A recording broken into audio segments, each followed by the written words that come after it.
छोड़िए, नीतीश कुमार का अब राजनीतिक जीवन का अंतिम दौर है। उनको जरा पूछ लीजिए कि 2014 में जब आपका नाव डूब गया था, नीतीश कुमार राजनीतिक भगोड़े के तौर पर मुख्यमंत्री का पद छोड़कर भाग गए थे, राजनीति में से संन्यास लेने की सोच रहे थे, तब उनके नेता हमारे ही पास आए थे मदद मांगने के लिए। अगर हमने नीतीश कुमार की मदद उस समय नहीं की होती तो कहाँ रहते नीतीश कुमार और कहाँ रहता जदयू। प्रशांत किशोर ने कंधा 2015 में नहीं लगाया होता तो न वो होते, न उनका नेता होता, न उनका दल होता। बिहार में एक नया विकल्प चाहता है और जनसुराज को देखता है कि ये अपॉर्चुनिटी है, वो मौका है जब वो सब लोग मिलकर एक नया दल, नया विकल्प बना सकते हैं। एनडीए में तो एक टायर नीतीश कुमार हैं, वो पहले से पंक्चर है, 2-4 स्टेपनी है, छोटा छोटा दल, उस सबका कोई वैल्यू नहीं है। एक भाजपा है, वो कितना ही खींच लेगी। आरजेडी ने बिहार पिछली बार कब जीता था? अपने दम पर आरजेडी बिहार पिछली बार कब जीती थी? इस सदी में तो नहीं जीती है। प्रशांत किशोर बिहार की जनता का बी टीम है। हमने अपने जीवन का लक्ष्य बनाया है, 2 साल लगे, 10 साल लगे, हमको बिहार सुधारना है। उस रास्ते में जो आएगा, राहुल आ जाए, मोदी आ जाए, लालू आ जाए, किसी को नहीं छोड़ेंगे। 2 साल में असेसमेंट ये किया कि बिहार में एक बड़ा जनमानस, करीब करीब 100% लोग, चाहे वो राजद के समर्थक हैं, जदयू के समर्थक हैं, भाजपा के समर्थक हैं या किसी दूसरे दल विचारधारा से जुड़े हुए हैं, हर व्यक्ति बिहार में बदलाव चाहता है, बिहार में एक नया विकल्प चाहता है और जनसुराज को देखता है कि ये अपॉर्चुनिटी है, वो मौका है जब वो सब लोग मिलकर एक नया दल, नया विकल्प बना सकते हैं, ताकि 15, 20, 30 वर्षों से जो राजनीतिक बंधुआ मजदूरी है, जिसमें दल काम न करने के बाद भी, गलती करने के बाद भी, जनता का शोषण करने के बाद भी सिर्फ लालू के डर से भाजपा और भाजपा के डर से लालू के आधार पर वोट लेते रहे हैं, लोग उससे, उस राजनीतिक बंधुआ मजदूरी से मुक्ति पाने के लिए तैयार बैठे हैं और जनसुराज में उनको वो विकल्प, वो अपॉर्चुनिटी, वो मौका दिख रहा है। इसलिए आप देख रहे हैं कि हजारों की संख्या में हर दिन, प्रतिदिन लोग इसमें जुड़ते जा रहे हैं। नीतीश कुमार के खिलाफ आप कह रहे हैं, नीतीश कुमार की पार्टी भी आप पर सवाल खड़े कर रही है कि आपके पास पैसा कहाँ से आ रहा है, आप कैसे चुनाव अब छोड़िए, नीतीश कुमार का अब राजनीतिक जीवन का अंतिम दौर है। जो लोग सवाल खड़ा कर रहे हैं उस पर तो हम रोज़ जवाब दे रहे हैं, आपको भी देंगे। उनको ज़रा पूछ लीजिए कि 2014 में जब आपका नाव डूब गया था, नीतीश कुमार राजनीतिक भगोड़े के तौर पर मुख्यमंत्री का पद छोड़कर भाग गए थे, राजनीति में से संन्यास लेने की सोच रहे थे, तब उनके नेता हमारे ही पास आए थे मदद मांगने के लिए। और अगर हमने नीतीश कुमार की मदद उस समय नहीं की होती तो कहाँ रहते नीतीश कुमार और कहाँ रहता जदयू।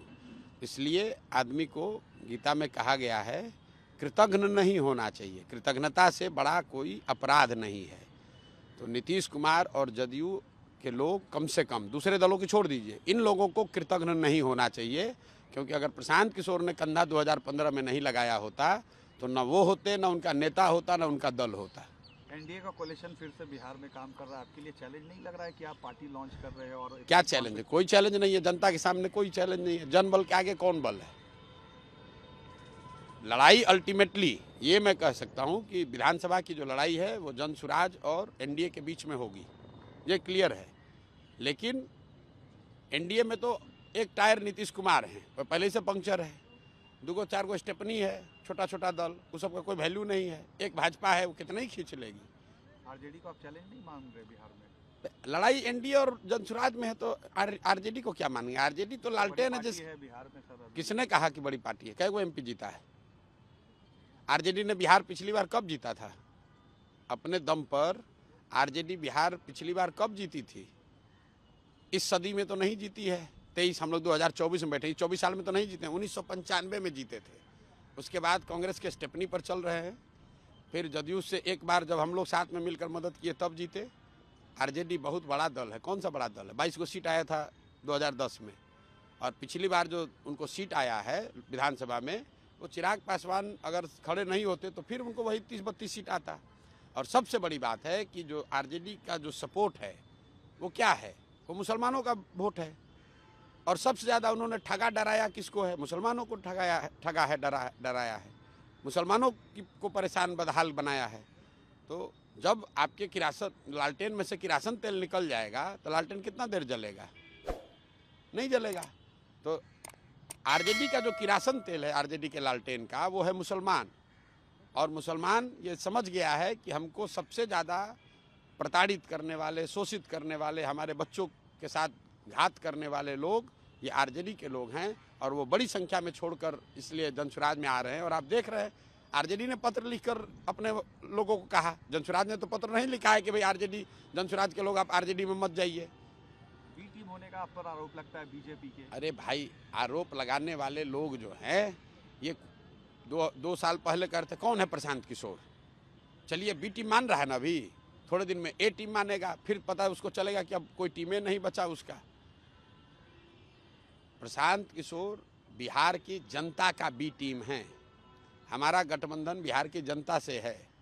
बिहार की जनता को हमने सिखाया है कि दोनों गठबंधन को साफ करने के लिए अपना गठबंधन बनाओ, लोगों का गठबंधन बनाओ। 1 करोड़ लोग आपस में मिलकर अपने बच्चों के लिए गठबंधन बनाओ और ये दोनों गठबंधनों को काट के साफ करो। नेशनल लेवल पर इंडिया गठबंधन को किस तरीके से आप देखते हैं? राहुल गांधी पर भी आप थोड़ा अटैकिंग रहते हैं आजकल। भाई राहुल गांधी पर हम क्या अटैक करेंगे? राहुल गांधी पर अटैक उतना ही अटैक कहिए या उन पर उतना ही टीका टिप्पणी करते हैं जो बिहार से जुड़ी हुई बात है। कांग्रेस का एक मुख्यमंत्री रेवंत रेड्डी तेलंगाना में अभी कुछ महीने पहले मुख्यमंत्री बना है, मतलब इतने बड़े कोई नेता नहीं है। वो वहाँ कहता है कि बिहार के लोगों के डीएनए है, ये मजदूरी करने वाले लोग हैं। उसका इतना हिम्मत है और उस दल का नेता आके राहुल गांधी यहाँ बिहार में लंबा चौड़ा भाषण देंगे। वो कह रहा है कि हम लोग पैदा हुए हैं मजदूरी करने के लिए और उस दल का नेता आकर यहाँ भाषण देगा हम लोग को और हम लोग चुपचाप बैठे रहेंगे। आप बताइए, आप यहाँ काम करते हैं, बिहार के हैं कि नहीं मुझे पता नहीं है, बिहार के हैं। आपको अगर कोई कहता है, जिस दल का नेता कहता है कि बिहार का आदमी के डीएनए में मजदूरी करना लिखा है, तो आप उसके साथ खड़े होंगे कि नहीं होंगे? आप उसका विरोध कीजिएगा कि नहीं कीजिएगा? तो यही विरोध कर रहे हैं कि तुम्हारा मुख्यमंत्री बिहार के लोगों को कह रहा है कि मजदूरी करने के लिए पैदा हुए हैं और तुम आके बिहार में नेता बनोगे, और बनोगे तो तुम्हारा विरोध नहीं होगा। उनका पॉलिटिकल रिबॉर्न आप देख रहे हैं क्या? अरे छोड़िए अरे भाई, उनका रिबॉर्न हो रिबर्थ हो, हमको उससे कोई लेना देना नहीं है। बिहार के लोगों का रिबॉर्न होना चाहिए, बिहार के विकास का रिबर्थ होना चाहिए। बिहार से हमको मतलब है, हमको देश दुनिया से मतलब नहीं है। हम लोकसभा चुनाव लड़े, हमारा तो कोई भूमिका नहीं है। हम चुपचाप बिहार में लगे हुए हैं 2 साल।